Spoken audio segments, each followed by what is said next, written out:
नमस्कार, मैं सौरभ भारद्वाज। गुजरे अगस्त महीने में देश का जीएसटी कलेक्शन 1,60,000 करोड़ रुपए के पार रहा है। महाराष्ट्र, तमिलनाडु, कर्नाटक और गुजरात के बाद हरियाणा 7,500 करोड़ रुपए से ज्यादा के मासिक कलेक्शन के साथ 5वें नंबर पर है।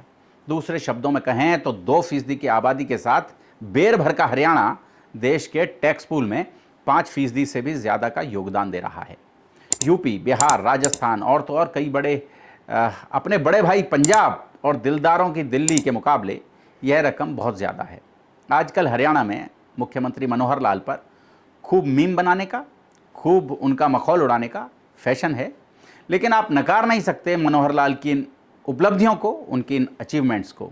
अभी तक हरियाणा को सिर्फ किसानों, जवानों और पहलवानों की ही धरती माना जाता था, लेकिन अब हरियाणा की धरती धनवान भी उगल रही है। कभी देश के प्रधानमंत्री लाल बहादुर शास्त्री ने जय जवान जय किसान का नारा दिया था, जिसे हरियाणा चरितार्थ करता था। हरियाणा के युवक खेत में अनाज उगाते थे और सीमा पर जाकर गोली चलाते थे। लेकिन समय के साथ ही इस नारे में बदलाव हुआ और हरियाणा के पहलवान, या यूं कहें कि हरियाणा के खिलाड़ी, पूरी दुनिया में मशहूर हो गए और जय जवान जय किसान के साथ जय पहलवान का नारा हरियाणा में लगने लगा। लेकिन अब हरियाणा अपने धनवानों के लिए मशहूर हो रहा है। आप कह सकते हैं जय जवान जय किसान जय पहलवान के बाद अब जय धनवान का नारा, नया नारा हरियाणा की छवि से जुड़ गया है। पैसे वालों की मुंबई से तुलना कर लीजिए। देश की लगभग 9% आबादी वाला महाराष्ट्र टैक्स पूल में सिर्फ 14% का योगदान दे रहा है। आप कहेंगे हरियाणा की इस तरक्की में मुख्यमंत्री मनोहर लाल या उनकी सरकार का क्या योगदान? संपन्न राज्य है, हरियाणवी खर्च करते हैं तो सरकार को टैक्स मिलता है। तो जनाब, आपकी जानकारी के लिए बता दूं कि लक्ष्मी को कमाना ही नहीं, उसे रोक कर रखना भी बड़े जतन का काम है। मारुति गुजरात भागने की तैयारी में थी। ये मनोहर सरकार ही थी जिसने खरखोंदा में 900 एकड़ जमीन देकर मारुति को वापस रोक दिया है। और न सिर्फ मारुति को रोका है, बल्कि उस कंपनी से बरसती लक्ष्मी को भी हरियाणा में रुकने के लिए विवश किया है। दरअसल संपन्नता के लिए चाहिए दीर्घकालीन शांति, और यही वजह है कि जब जब हरियाणा अशांत हुआ, उत्पातियों को तुरंत कंट्रोल किया गया। कमजोर मुख्यमंत्री की तोहमत भी झेली, पर जितने शांति और संयम के साथ इन आंदोलनों से निपटा गया, वह काबिल तारीफ था। जाट आंदोलन हो, बाबा राम रहीम कांड हो या बाबा रामपाल का मामला, सब फिलहाल गुजरे जमाने की बात हैं। हाल ही में हुए मेवात के दंगों के घाव अभी तक हरे हैं।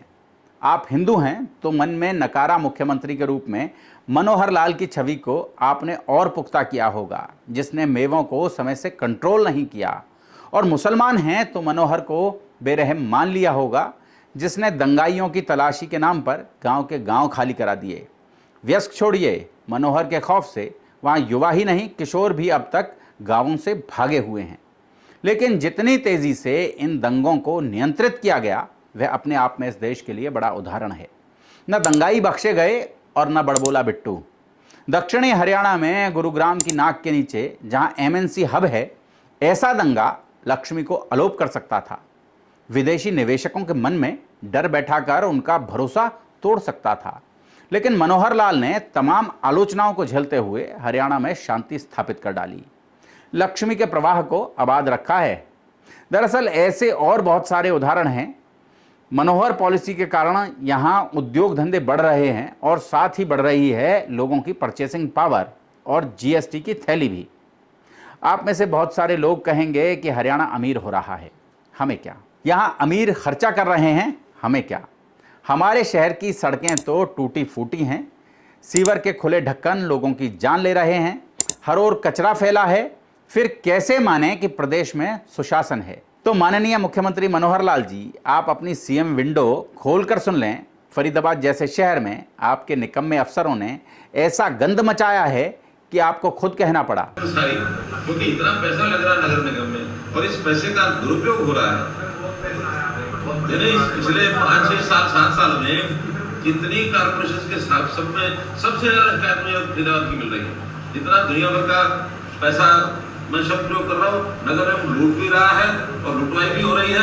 आगे कौन लूट रहा है, मैं इसके ऊपर एक क्वेश्चन मार्क खड़ा कर रहा हूँ।